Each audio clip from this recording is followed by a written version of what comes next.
ഹരേ കൃഷ്ണ. ഇന്ന് നമുക്ക് ദശമസ്കന്ധത്തിലെ 10ാമത്തെ അധ്യായത്തിൻ്റെ കഥാസാരമാണ് നമുക്ക് നോക്കുവാനുള്ളത്. അതിനുശേഷം നമ്മൾ പതിവ് പോലെ ആ 10ാമത്തെ അധ്യായത്തെ വ്യാസഭഗവാൻ അത് എങ്ങനെയാണ് പറഞ്ഞിരിക്കുന്നതെന്ന് ഓരോ ശ്ലോകങ്ങളിലൂടെ നമ്മളൊന്ന് അനുസ്മരിക്കും. ഇന്ന് ഈ 10ാമത്തെ അധ്യായം നമുക്കറിയാം ദാമോദര ലീലയുടെ തുടർച്ചയാണ്. ഭഗവാന്റെ ദാമോദര ലീല, അതും ഭഗവാന്റെ ഒരു അതിയായ കാരുണ്യമെന്നേ പറയണ്ടോ. ഭഗവാന് അവിടുന്ന് നമ്മളെ കൊണ്ട് ഈ ദാമോദര ലീല പറയിപ്പിക്കുന്നതും കേൾപ്പിക്കുന്നതും ഒക്കെ ദാമോദര മാസത്തിൽ തന്നെ ആയി എന്നുള്ളത് നമ്മളാരും കണക്ക് കൂട്ടി ചെയ്തതല്ല. പക്ഷേ അവിടുത്തെ അതിയായ കാരുണ്യം കൊണ്ട് നമ്മളെ കൊണ്ട് ഇതൊക്കെ ചെയ്യിക്കുന്നത് ഈ ദാമോദര മാസത്തിലാണെന്നുള്ളത് അത്യത്ഭുതകരമാണ്. അതിലേറെ നമ്മളോടുള്ള ഭഗവാന്റെ അതിയായ വാത്സല്യമാണ്. ഇന്ന് 10ാമത്തെ അധ്യായത്തിലേക്ക് കടക്കുമ്പോൾ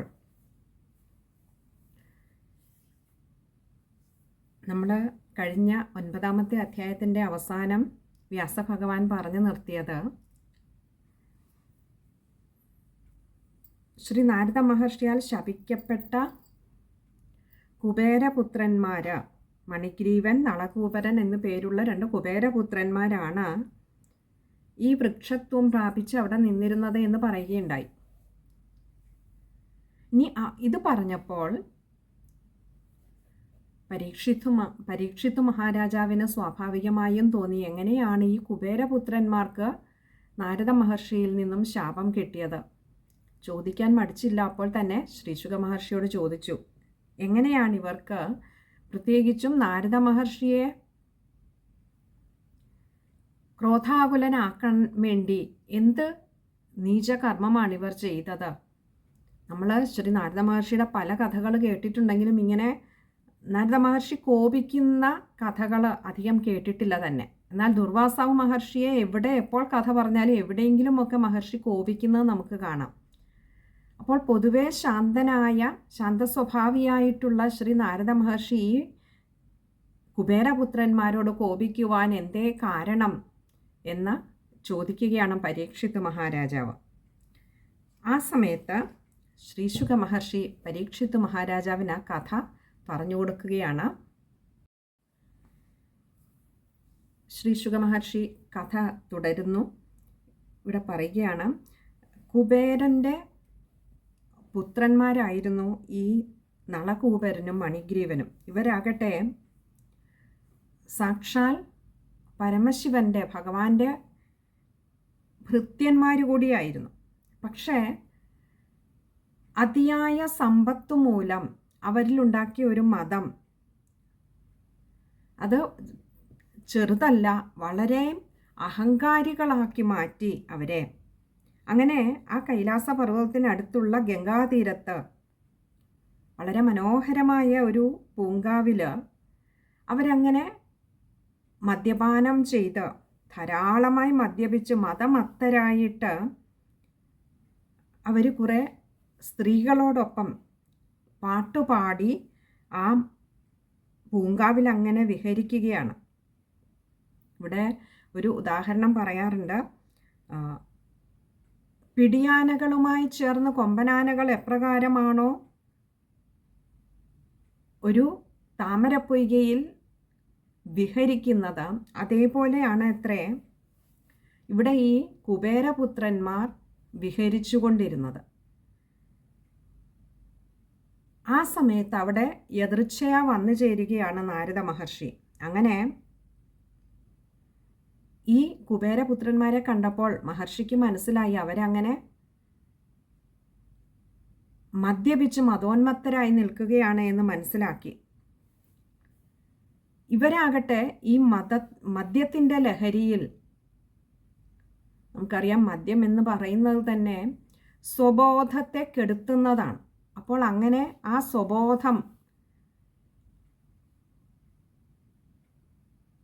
ക്ഷയിച്ചു നിന്നിരുന്ന അവർ ഈ നാരദ മഹർഷി വന്നതോ ഒന്നും ഗൗനിച്ചതേയില്ല, അഥവാ കണ്ടതേയില്ല എന്ന് തന്നെ പറയാം. പക്ഷേ അവരോടൊപ്പം ഉണ്ടായിരുന്ന ആ സ്ത്രീകൾ നാരദ മഹർഷിയെ കണ്ടപ്പോൾ ശാപം ഭയന്നിട്ട്, കാരണം അവർക്ക് തന്നെ തോന്നി ചെയ്യുന്നത് തെറ്റായ കർമ്മമാണ് എന്ന് ബോധ്യമുണ്ടായിരുന്നത് കൊണ്ട് എളുപ്പം തന്നെ അവർ കരയിൽ കയറി അവരുടെ വസ്ത്രങ്ങളൊക്കെ ഉടുത്തുകൊണ്ട് എളുപ്പം അവിടെ നിന്നും ഓടിപ്പോവുകയാണ് ചെയ്യുന്നത്. പക്ഷേ നമ്മൾ പറഞ്ഞതുപോലെ ആ ഒരു ബോധം ക്ഷയിച്ചിരുന്ന അഥവാ സ്വബോധത്തിന് മങ്ങലേറ്റിരുന്ന രുദ്രഭൃത്യന്മാരായിട്ടുള്ള കുബേരപുത്രന്മാർ ഈ സ്ത്രീകൾ കയറിയതും അറിഞ്ഞില്ല, നാരദ മഹർഷി വന്നതും അറിഞ്ഞില്ല. വീണ്ടും ആ പൊയ്കയിൽ തന്നെ നിന്ന് നഗ്നരായി നിന്നുകൊണ്ട് അവരുടെ ലീലകൾ അങ്ങനെ, അവരുടെ കേളിവിഹാരങ്ങൾ അങ്ങനെ തുടർന്നുകൊണ്ടേയിരുന്നു. ഇത് കണ്ടപ്പോൾ നാരദ മഹർഷിക്ക് ഒരല്പം കോപം വന്നു, ഒപ്പം സഹതാപവും. സജ്ജനങ്ങൾ അങ്ങനെയാണ്, ദേഷ്യം വന്നാലും തങ്ങളെ ദേഷ്യം പിടിപ്പിക്കുന്ന, ചൊടിപ്പിക്കുന്ന ഹീനകൃത്യങ്ങൾ ചെയ്യുന്നവരോട് ഒരു സഹതാപവും കൂടി ഉണ്ടാവും. അവരോട് വൈരാഗ്യ ബുദ്ധി, വിരോധഭാവമല്ല ഉണ്ടാവുക, മറിച്ച് അവരെ നന്നാക്കണം എന്നുള്ള ഒരു ചിന്തയുണ്ടാവും.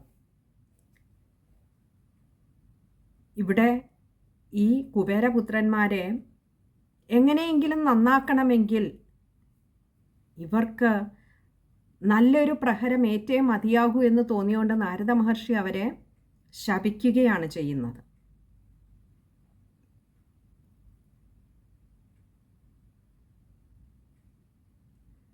അവിടെ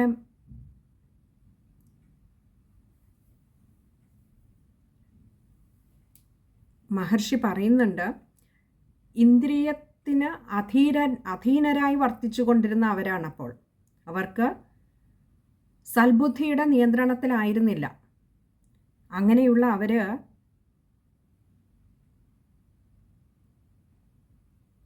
എന്ത് ഹീനകൃത്യവും ചെയ്യാൻ മടിക്കില്ല.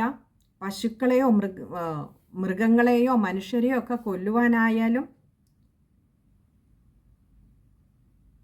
അതല്ല അതിലും നീചമായ കർമ്മങ്ങൾ ചെയ്യുവാനായാലും മടിക്കാത്ത വിധത്തിലേക്ക് ബുദ്ധി ക്ഷയിച്ചിരിക്കുന്നു നിങ്ങൾക്ക്.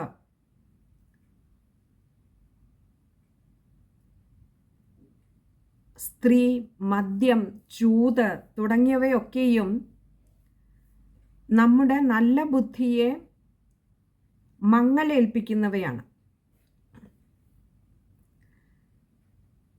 അങ്ങനെ ഒരിക്കൽ ഇതിനൊക്കെ വശംവദരായി കഴിയുമ്പോൾ തൻ്റെ ദേഹം പോലും ജരാമൃത്യു വിഹീനമാണ് എന്നാണ് അവർ ധരിക്കുക. ഇതൊക്കെ ഒരിക്കൽ ക്ഷയിക്കുന്നതാണ്. ഇതൊക്കെ ഒടുവിൽ കൃമിയും മലവും ഭസ്മവുമൊക്കെയായി തീരേണ്ടതാണ് എന്നുള്ള തിരിച്ചറിവ് ഇല്ലാതെ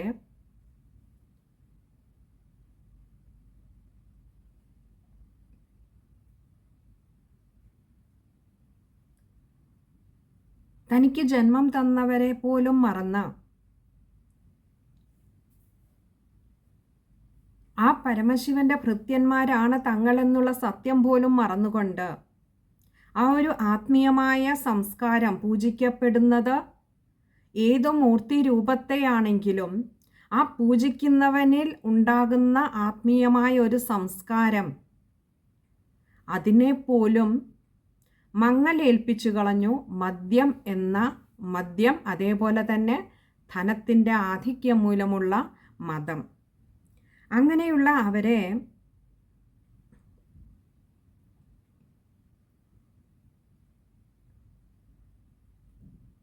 അസത്താണെന്ന് മനസ്സിലാക്കിക്കൊണ്ട് അസത്തായിട്ടുള്ള ഒരു മതത്തിന് അവർ അടിപ്പെട്ടിരിക്കുന്നു എന്ന് കണ്ടതുകൊണ്ട് നാരദ മഹർഷി അവരെ ശപിക്കുകയാണ്.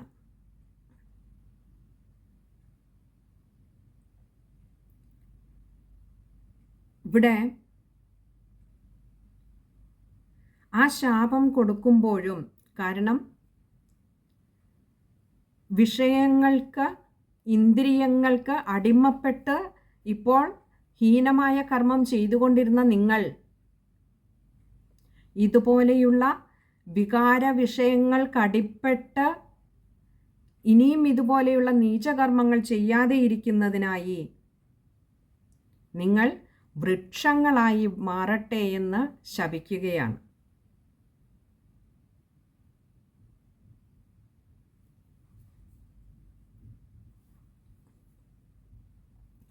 ആ ഒരു ശാപം കൊടുത്തു കഴിഞ്ഞപ്പോഴും നാരദ മഹർഷിക്ക് ഒരു സങ്കടമുണ്ടായി. കാരണം ഒന്നുമില്ലെങ്കിലും ഇവര് രുദ്രഭൃത്യന്മാരാണ്. ഇവരെ താൻ ശപിക്കേണ്ടിയിരുന്നില്ല. പക്ഷെ എന്നാൽ ശപിക്കാതെ ഇരുന്നാൽ ഇവരുടെ തെറ്റു മനസ്സിലാവുന്നുമില്ല. ഇവർ രുദ്രഭൃത്യന്മാരായി ഇരിക്കുമ്പോൾ പോലും ഭഗവാനെ അവരുടെ സംഘമുണ്ടായത് മദ്യത്തോടും അതേപോലെ തരംതാണ സ്ത്രീകളോടുമായിരുന്നു. അപ്പോൾ ആ സംഘത്തിൽ നിന്നും ഒരു വേർപാടുണ്ടാകണമെങ്കിൽ ഭോഗലോലുപരായിട്ടുള്ള അവരുടെ ആ മതത്തിന് നാശം വരുത്തിക്കൊണ്ട് ഈ അജ്ഞാനത്തിൽ നിന്നും അവരെ കരകയറ്റുകയാണ് വേണ്ടത് എന്ന് തോന്നിയത് കൊണ്ടാണ് നാരദ മഹർഷി ശപിച്ചത്. പക്ഷേ അടുത്ത നിമിഷം തന്നെ ഒന്നുകൂടി പറഞ്ഞു, ഞാൻ ഈ ശാപം നിങ്ങൾക്ക് തന്നത് മേലിൽ നിങ്ങൾ ഈ തെറ്റ് ആവർത്തിക്കാതിരിക്കുന്നതിന് വേണ്ടിയിട്ടാണ്. തന്നെയുമല്ല, എൻ്റെ പ്രസാദം കൊണ്ട്, എൻ്റെ അനുഗ്രഹം കൊണ്ട് നിങ്ങൾക്ക് ഈ വൃക്ഷങ്ങളായി നിന്നാലും പൂർവസ്മൃതി നിങ്ങൾക്ക് എന്തായാലും ഉണ്ടാകും. അങ്ങനെ 100 ദിവ്യവർഷങ്ങൾ കഴിയുമ്പോൾ അതിൻ്റെ ഒടുവിൽ സാക്ഷാൽ നാരായണ ഭഗവാന്റെ സംഘം നിങ്ങൾക്കുണ്ടാകുന്നതാണ്. അന്ന് നിങ്ങൾ വീണ്ടും കുബേരപുത്രന്മാരായി, വീണ്ടും ഈ യക്ഷന്മാരായി മാറും എന്ന് തന്നെയുമല്ല, ഹരിഭക്തരുമായി മാറും. നോക്കൂ, ഇതിനേക്കാൾ വലിയ ഒരു അനുഗ്രഹം സാക്ഷാൽ ഭാഗവതോത്തമനായ ശ്രീ നാരദ മഹർഷിയിൽ നിന്നും അവർക്ക് ലഭിക്കുവാനില്ല അല്ലേ? അപ്പോൾ നോക്കൂ, ഒരു ശാപം, സജ്ജനങ്ങളുടെ ശാപം എന്ന് പറയുന്നത്, മഹാജ്ഞാനികളുടെ ശാപം എന്ന് പറയുന്നത് ഭഗവാനിലേക്ക് എത്തിച്ചേരുന്നതിനുള്ള ഒരു അനുഗ്രഹപാതയാണ്.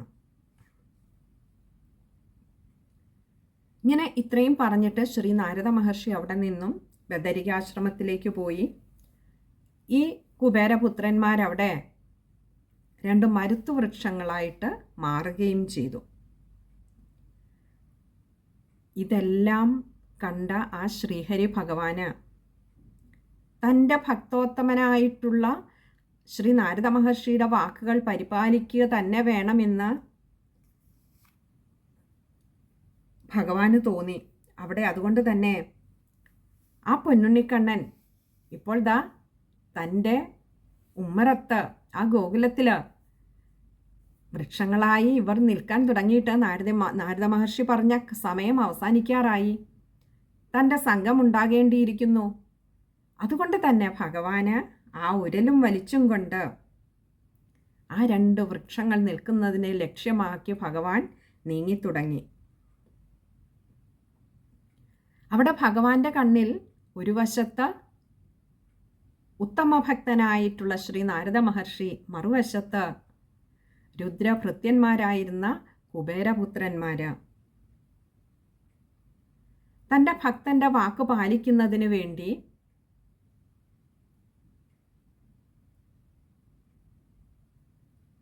ആ 2 വൃക്ഷങ്ങളുടെ ഇടയിലൂടെ ഭഗവാൻ ആദ്യം അങ്ങോട്ട് നടന്നു.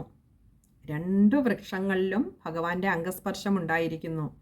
ആ വൃക്ഷം കടന്ന് അപ്പുറത്തേക്ക് പോകാൻ നേരം പക്ഷേ വയറ്റത്ത് ബന്ധിച്ചിരുന്ന ഉരല് തൻ്റെ പിറകെ തന്നോടൊപ്പം വലിച്ചുകൊണ്ടുവന്നിരുന്ന ആ ഉരല് പക്ഷേ വിലങ്ങുതടിയായിട്ട് നിന്നു. അതും ഭഗവാന്റെ നിശ്ചയം. കാരണം ഈ വൃക്ഷങ്ങൾ വീണിട്ട് ഈ വൃക്ഷങ്ങളുടെ ആയുസ് തീർന്നിരിക്കുന്നു. അവയെ വീഴ്ത്തിയിട്ട് ആ യക്ഷന്മാർക്ക് മോക്ഷം കൊടുക്കാൻ സമയമായിരിക്കുന്നു. അതുകൊണ്ട് ആ ഉരലങ്ങോട്ട് വൃക്ഷങ്ങൾക്ക് കുറുകെ വിലങ്ങായി നിന്നു. അങ്ങനെ നിന്ന ആ ഉരലിനെ ഭഗവാൻ അങ്ങോട്ട് നല്ല ശക്തിയോടു കൂടി ഒന്ന് വലിച്ചു. ആ വലിച്ചതും ഭഗവാൻ എന്തായിരുന്നോ ഭഗവാന്റെ ലക്ഷ്യം അത് സാധിച്ചു. ആ വൃക്ഷങ്ങൾ രണ്ടും മറിഞ്ഞു വീണു. ദാമം കൊണ്ട് ഉദരത്തിൽ ബന്ധിക്കപ്പെട്ടവനായിരുന്ന ആ ഭഗവാൻ വൃക്ഷങ്ങളായി ബന്ധിതരായി തീർന്നിരുന്ന കുബേരപുത്രന്മാർക്ക് അങ്ങനെ മോചനം നൽകി, ശാപമോചനം നൽകി. തൻ്റെ ഭക്തന്റെ വാക്ക് പരിപാലിക്കുകയും ചെയ്തു ഭഗവാൻ. ആ വൃക്ഷങ്ങൾ വീണതും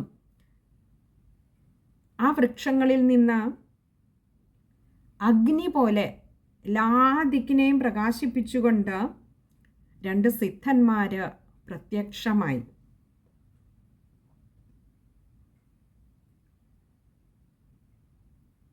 കുബേരപുത്രന്മാരായിട്ടുള്ള ആ രണ്ട്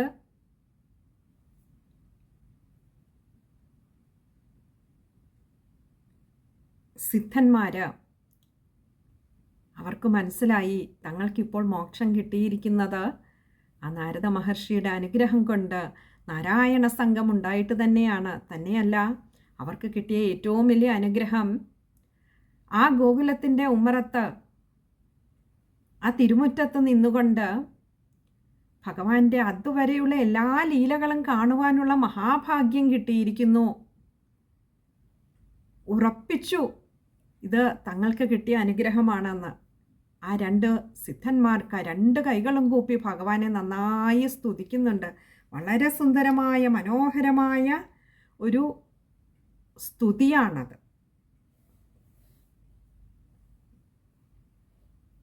അവിടെ ശ്രീ നാരായണ ഭഗവാന്റെ മഹത്വമെല്ലാം വർണ്ണിക്കുന്നത് നമുക്ക് കാണാം. കൃഷ്ണ കൃഷ്ണ മഹായോഗിൻ എന്നാണ് വിളിക്കുന്നത് തന്നെ ഭഗവാനെ.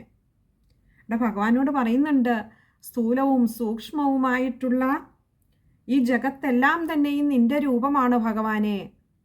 അപ്പോൾ ആ ബൃഹത്തായ ഒന്നിനെ, ആ സത്യത്തെ, ആ ഭഗവാനെ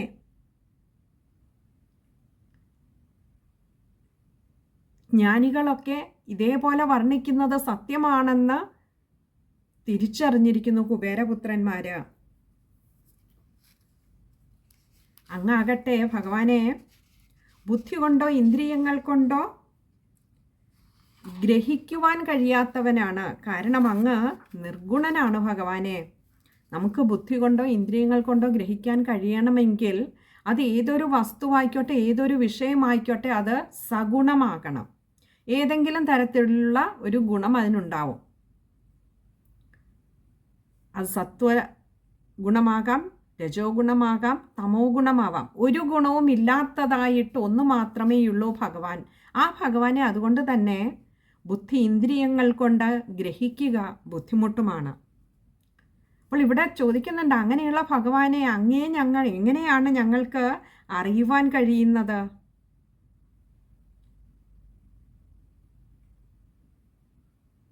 കാരണം ഭഗവാൻ സ്വയം പ്രകാശ രൂപിയായിരിക്കുമ്പോഴും ഭഗവാന്റെ ചൈതന്യമാണ് സർവചരാചരങ്ങൾക്കും ജീവനേകുന്നതെങ്കിലും ഈ ചരാചരങ്ങളിലേക്ക് ആ പ്രാണൻ പ്രവേശിച്ചു കഴിയുമ്പോൾ ഓരോ സൃഷ്ടിയും ഗുണങ്ങളിൽ അധിഷ്ഠിതമായതുകൊണ്ട് തന്നെ, സത്വരജസ് തമോ ഗുണങ്ങളാൽ നിർമ്മിതമായതുകൊണ്ട് തന്നെ ഈ ഗുണങ്ങളാൽ ഈ പ്രകാശം മറയ്ക്കപ്പെടുന്നു. അതിനെ അറിയുക അതുകൊണ്ട് തന്നെ അത്ര എളുപ്പമല്ല ഭഗവാനെ.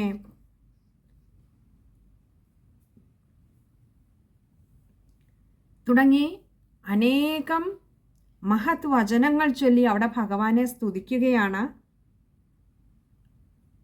കുബേരപുത്രന്മാര്.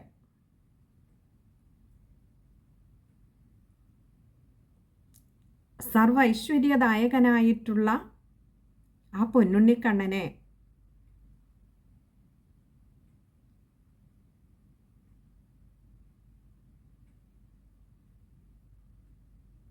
ഒന്ന് ദർശിക്കുവാനുള്ള മഹാഭാഗ്യം നമുക്ക് ഭഗവാനെ കാണിച്ചു കൊടുത്തത് ആരാണിവിടെ?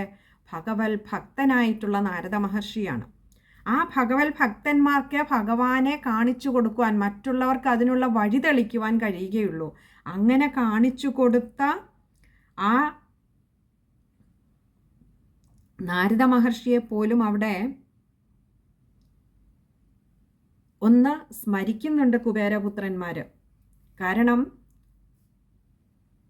ഇപ്പോൾ തങ്ങൾക്ക് ഗുരു കൂടിയാണ് നാരദ മഹർഷി.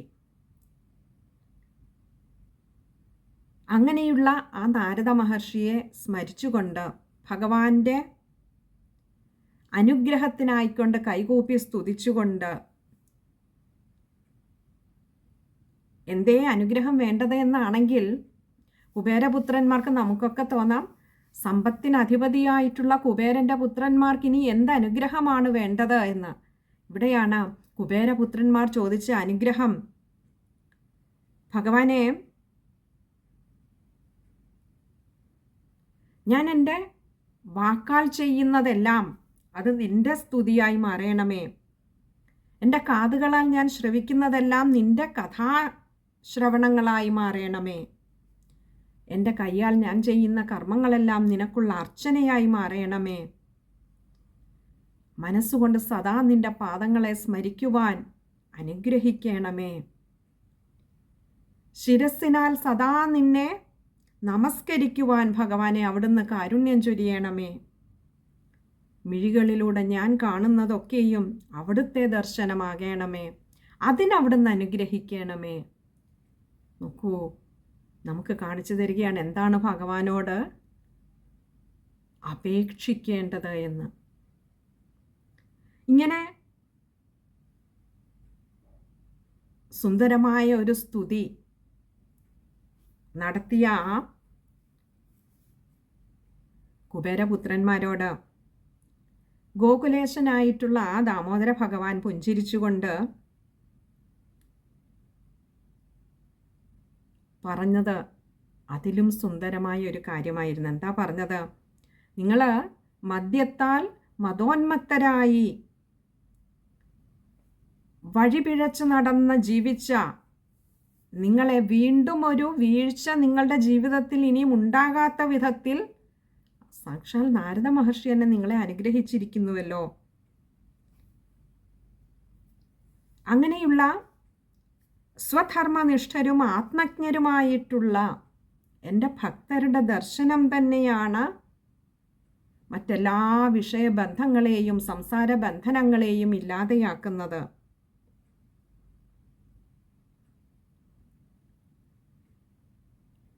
നിങ്ങൾക്ക് ആ ഭാഗ്യവും സിദ്ധിച്ചിരിക്കുന്നു. എൻ്റെ ഭക്തന്മാരുമായിട്ട് നിങ്ങൾക്ക് സംഘമുണ്ടായിരിക്കുന്നു. ഇപ്പോൾ എന്നെയും നേരിട്ട് നിങ്ങൾക്ക് ദർശിക്കുവാനുള്ള ഭാഗ്യം സിദ്ധിച്ചു. എൻ്റെ ഭക്തന്മാരെ ദർശിക്കുന്നത് വഴി തന്നെ നിങ്ങൾക്ക് എന്നിൽ ഭക്തി ഉണ്ടാകുന്നു. അങ്ങനെ ഭക്തി ഉണ്ടായിക്കഴിഞ്ഞാൽ സൂര്യോദയത്തിൽ എപ്രകാരമാണോ ഇരുട്ടകലുന്നത്, അപ്രകാരം നിങ്ങൾക്കിനിയൊരു ജന്മമുണ്ടാകില്ല. നിങ്ങളൊക്കെ നിങ്ങളുടെ ഭവനത്തിലേക്ക് പൊയ്ക്കൊള്ളുക എന്ന് പറഞ്ഞ് അനുഗ്രഹിച്ചു. നോക്കൂ, ആ അനുഗ്രഹ വാക്കുകളിൽ പോലും തൻ്റെ ഭക്തനാണ് പ്രാമുഖ്യം കൽപ്പിക്കുന്നത് ഭഗവാൻ. അവിടെ തൻ്റെ അനുഗ്രഹം എന്നല്ല പറഞ്ഞത്, തൻ്റെ ഭക്തൻ്റെ സംസർഗം കൊണ്ട്, ഭക്തനായ നാരദ മഹർഷിയുടെ അനുഗ്രഹം കൊണ്ട് നിങ്ങൾ ധന്യരായിരിക്കുന്നു എന്നാണ് പറഞ്ഞത്. അതിനെ ഞാൻ അംഗീകരിച്ചിരിക്കുന്നു, അല്ലെങ്കിൽ എൻ്റെയും മതം അത് തന്നെയാണ് എന്ന് പറഞ്ഞുകൊണ്ട് അനുഗ്രഹിച്ച് ഭഗവാൻ ആ കുബേരപുത്രന്മാരെ അവിടെ നിന്നും യാത്രയാക്കുകയാണ്.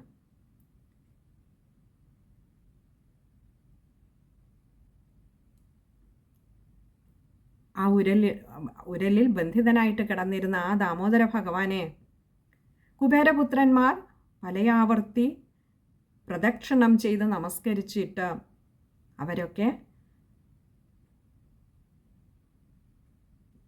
തങ്ങളുടെ ഗൃഹത്തിലേക്ക് പോയി എന്ന് പറഞ്ഞുകൊണ്ട് ശ്രീശുക മഹർഷി അവിടെ പരീക്ഷിത് മഹാരാജാവിന് കഥ പറഞ്ഞു നിർത്തുകയാണ്. ദാമോദര ലീല ഇതോടെ പറഞ്ഞു നിർത്തുകയാണ്.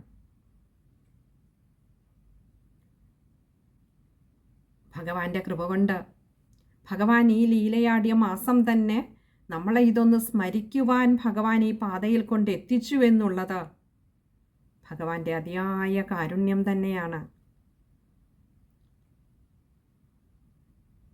ആ ഭഗവാനോട് നളകൂപരനും മണിഗ്രീവനും പ്രാർത്ഥിച്ചതുപോലെ നമുക്കും പ്രാർത്ഥിക്കാം. സർവവും ഭഗവാനെ കാണുന്നതും കേൾക്കുന്നതും നോക്കുന്നതും രുചിക്കുന്നതും മണക്കുന്നതും എല്ലാം ഭഗവാനെ അവിടത്തേക്കുള്ള അർച്ചനാ പുഷ്പങ്ങളായി തീരണമേ. എല്ലാം കാണിക്കുന്നതും കേൾപ്പിക്കുന്നതും മണപ്പിക്കുന്നതും രുചിപ്പിക്കുന്നതും സ്പർശിച്ചറിയിക്കുന്നതും ഭഗവാനെ അവിടുത്തെ ലീലയാണ്, അവിടുത്തെ സങ്കല്പമാണ്. ഇനിയുമെല്ലാം അവിടുത്തെ നിശ്ചയമനുസരിച്ച് നടക്കട്ടെ. കൈവിടാതെ അവിടുന്ന് കൂടെ കൂട്ടണമേ. ആ പാതാരവിന്ദങ്ങളിൽ അവിടുത്തെ ഭക്തർക്ക്, ഈ ഉള്ളവൾക്ക് അങ്ങയുടെ ഭക്തരോടൊപ്പം ഇടം നൽകണമേ എന്ന് പ്രാർത്ഥിച്ചുകൊണ്ട് നമുക്ക് 10ാമത്തെ അധ്യായത്തിൻ്റെ അർത്ഥവിചാരം അടുത്ത സത്സംഗത്തിൽ തുടങ്ങാമെന്ന് കരുതുന്നു. ഹരേ കൃഷ്ണ.